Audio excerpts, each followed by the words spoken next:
Amigos, voltando aqui, Francisco Pontes, para a última etapa da análise, que eu espero que ninguém fique ressentido com isso. Então, os pontos de quem está de fora, é muito mais fácil de fora falar, claro, mas eu já vivenciei isso em algumas companhias e fiz o dever de casa. A grande maioria que conseguiu resultados, depende de uma série de circunstâncias e contexto. Então, vamos começar aqui compartilhando o número, que é o número que vai nos dizer aquilo que tem que ser feito. Precisar disso aí, quer dizer, o que tem que ser feito não é uma opção não fazer, é uma obrigação para que essa companhia consiga permanecer no mercado. Então, vou começar bem por aqui, ó. Aqui, ó. Bem aqui, tá de laranja, tá amarelo aqui, ó. Pá. Tá, e aqui, amarelinho aqui, ó. Começamos a conversar sobre um prejuízo de 162.941.000 em 7 anos que a companhia abriu capital. Então, isso é o que a empresa tem hoje de prejuízo, né, que realizou prejuízo para os seus acionistas e para os seus investidores naturais. Tem um fundo lá que investiu bastante recursos e a direção tem a resposta com relação a isso. Tá? E dentro do plano de ação, não cabe o que foi colocado. Eu vi uma das recomendações de fazer chama IPO, né, uma abertura de novas ações. Não dá, porque a companhia não está com crédito para isso. Ela não tem crédito em termos de número, não é com relação à capacidade de gestão das pessoas, são pessoas altamente competentes, têm formação, têm histórico, então são profissionais de mercado e estão ali porque, de alguma maneira, foi visto que poderiam dar resultado para a companhia. Então, não diz respeito a isso, a eles, mas sim aos números. Como é que eu vou dizer para o mercado? Eu vou aqui marcar de amarelo, bem aqui, ó, que eu vou abrir para ações e a cada R$100 que eu comprar de ação, eu começo perdendo 7,4. Então, não tem como anunciar. Vou usar o cenário do mercado. O cenário do mercado não está tão bom assim. Nós temos grandes empresas com bons resultados, mas tem muita gente sofrendo. Mas as que estão sofrendo não têm essa robustez que a BBM tem. Então, essa opção de pegar recurso, eu acho que nesse momento a empresa precisa voltar a ter credibilidade, não as pessoas, mas credibilidade de resultado. Esse é o ponto. Então, eu vou fechar aqui, que é o número que começa. E vamos abrir aqui o que eu chamo de plano de ação. Tá? Então, naturalmente, o que deve ser feito? E aí, vai muito da tomada de decisão e do conhecimento da robustez da retaguarda dessa empresa. Onde é que vai buscar recursos, porque numa reestruturação consome mais recursos ainda. Porque o nível de prejuízo que está dado, boa parte dos ativos dessa companhia não consegue cobrir. Então, eu ouso dizer que a soma das companhias compradas hoje não vale o mesmo valor da compra, por causa do resultado, por causa do prejuízo, por causa da expectativa, que o mundo do mercado de capitais vive de expectativa, e a expectativa não está boa. E aí cabe aos profissionais que são valorosos, são reconhecidos no mercado, reverter essa situação.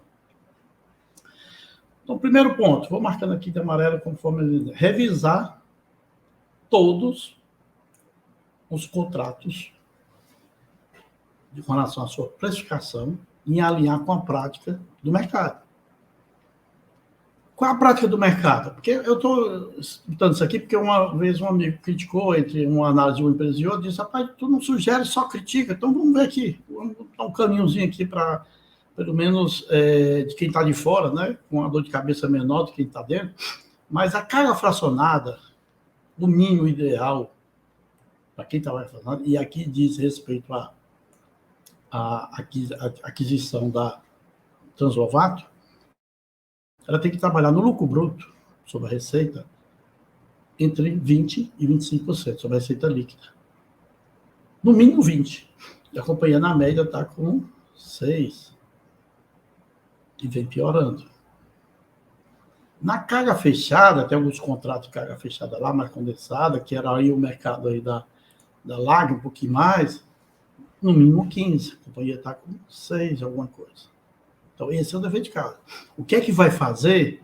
Aí, a análise de cada contrato, para ver que eu chamo de lucro operacional primário, que eu tenho lá no meu curso do método Log, esse lucro operacional primário, você tem que ver cada contrato, a mais contribuição, e ver se eu continuo, porque o cliente resolveu precificar, melhorar o preço, ou porque eu negociei com a minha estrutura terceirizada e a própria redução dos custos para poder o cliente continuar na carteira. Porque se ele continuar gerando a mais que está, não dará o resultado que a empresa precisa para continuar aberta. Revisar a estrutura de custo de operações de contrato de parceiro, ou seja, tem que ser feito, ou seja, todos os itens. E é isso eu cito lá no meu método Log. A revisão é de conta a conta. Conta a conta, com metas, em valores, em percentuais, com a mira no objetivo de crescer aquele lucro bruto. Conta de seguro, essa companhia deve ter uma conta robusta de seguro. Se ela está, como ela tem uma estrutura de gerenciamento de risco muito boa, robusta, que está lá bem bacana, e o nível de sinistralidade dela está abaixo de 60, ela tem como renegociar, porque ela é um cliente importante da carteira de alguma corretora. Então, cabe uma renegociação para reduzir esse custo. E eu já fiz isso e consegue. Basta conversar. Desde que tenha as premissas, né? Eu não tenho sinistralidade. A parte de despesas administrativas, aí a companhia fala muito de automação, digitalização. Então, ela tem que correr com isso, para ver se recupera aqueles 40 milhões que eu disse que perdeu numa virada de chave ali, e eu não sei quem esqueceu, né? São 16 pessoas pensando ali naquele material que eu peguei na apresentação do SD da empresa. Então, tem que correr, porque é um prejuízo, não tem como reverter, eu tenho que melhorar para frente, para gerar caixa, né? Vamos dizer assim. As despesas comerciais também tem que fazer o seu dever de casa. A maioria das empresas de porte hoje adotou uma nova maneira de precificar e de remunerar a área comercial.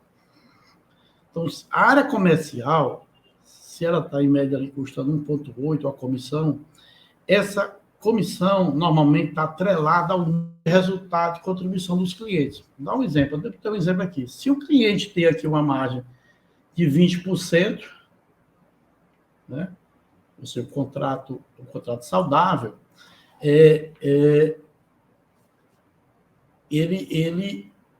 teria ali, sendo 1,8, né, ou seja, está com os 20%, na mesma proporção, se ele cair, essa margem for abaixo, ou seja, vamos dizer que ele caia, a margem seja 20%, ele está dando 10% de margem, cai os 50%, então a comissão tem que ser 50% menor também.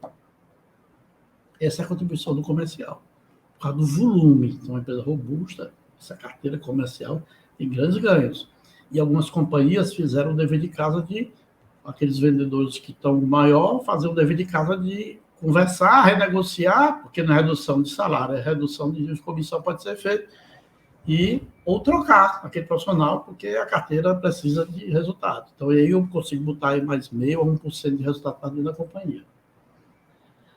E aí, para dar exemplo, a direção da empresa, a cabeça pensante, né, que nos últimos 7 anos foi trocada, mudou, entrou gente, saiu, foi substituído por conselheiro, tudinho, precisa também ser exemplo e dar a sua contribuição. Uma diretoria da empresa de SA, ela anuncia lá na parte da bolsa quanto é a remuneração dela. E eu vi lá, eu não vou entrar em detalhes para não ser delicado, o valor é significativo.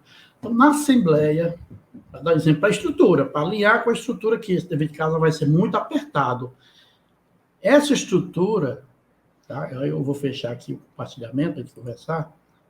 Essa estrutura tem que sugerir uma redução dessa remuneração e botar um variável em cima do resultado positivo. Porque negativo já está. Mas aí alguém pode gritar, mas se eu fizer isso, o conselheiro, o diretor tal sai. Ora, o Brasil é um time um país do futebol. um centroavante que não faz gol deve ser bem remunerado. Então, esse time precisa começar a fazer gol. Então, a cota de sacrifício para que a estrutura alinhe com o modelo de gestão, porque vão ter que apertar muito, e aí vai doer em alguns cantos, né? Eu vou ter que reestruturar, refazer a estrutura e continuar conceitualmente mantendo a empresa funcionando. Por quê? Aí eu vou mostrar um slide aqui bem facinho, que a empresa, todo mundo assinou. Eu vou compartilhar aqui, porque todo mundo assinou isso aqui, pelo menos foi alinhado. Eu vou botar aqui de novo, para que eu não estou falando de boca, está falando exatamente o que é, tá? Vamos lá. Isso aqui, está lá no SG da empresa, os 10 mandamentos dessa companhia. Somos todos BBM, show de bola. Vai vestir a camisa. Sejamos todos produtivos. Controle do seu temperamento, ou seja, cuidando do clima da organização, né? Chama da ambiência. Ame seus clientes, né? Ame o cliente, mas cuide para que dê resultado. Trabalhe mais sobre riscos, limites do compliance. O compliance é muito importante, toda companhia de bolsa, tudinho.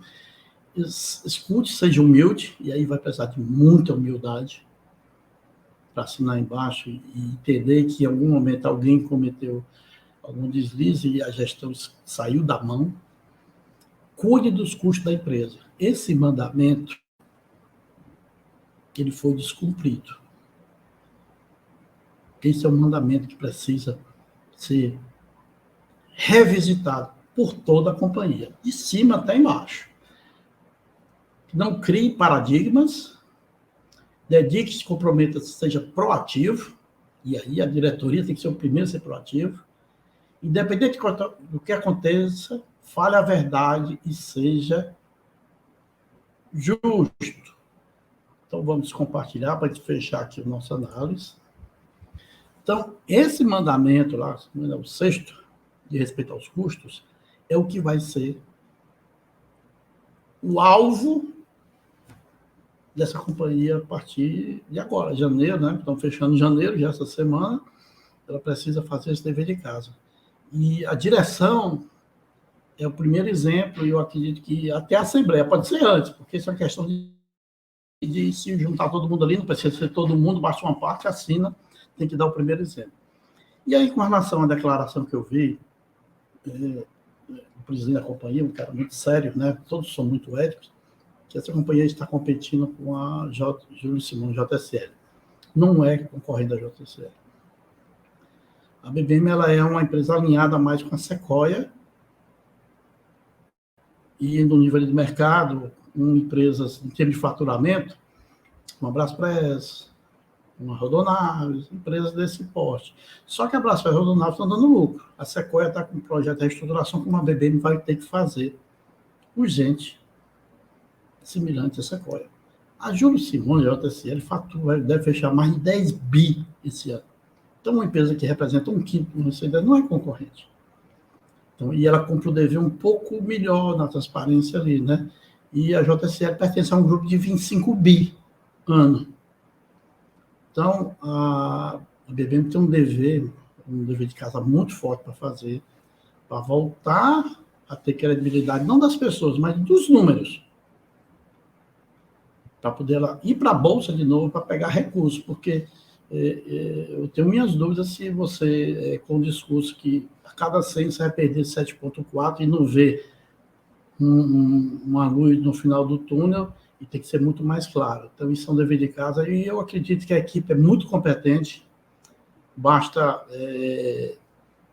se desbruçar sobre os números, né? E ter uma consciência. Se a companhia está em 2 bi, ela deve fechar perto disso esse ano, se não é mais salutar ela faturar a metade e ter lucro do que faturar o dobro e ter prejuízo, continuar no prejuízo. Então, a decisão de vocês pertence à BBM. Então, eu concluo aqui a minha análise, espero não ter ferido o brilho de ninguém, isso é só sobre números, né? Mas espero que todos tenham sucesso, porque as pessoas que compõem essa empresa merecem o sucesso, porque é uma bela companhia. Aqui, Francisco Pontes, com análise de mais uma companhia do mercado. Muito obrigado.